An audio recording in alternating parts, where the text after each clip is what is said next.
Drive shafts. 08 SAAB 97X. U-joints I'm redoing.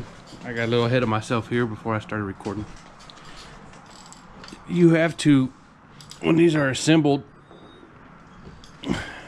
you have to heat up the caps, the edges of these, because it's got like a plastic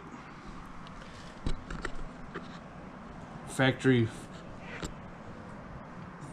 film that locks it in. You'll see the little plastic stuff.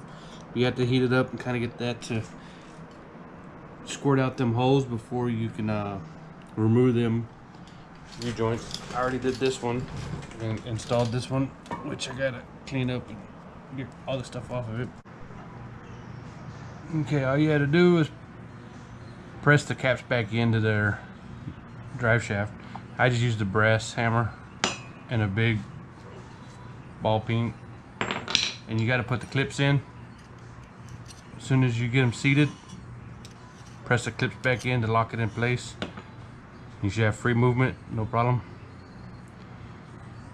Next thing to do is install it in the truck. That's pretty much what I'm going to end up doing to this other end.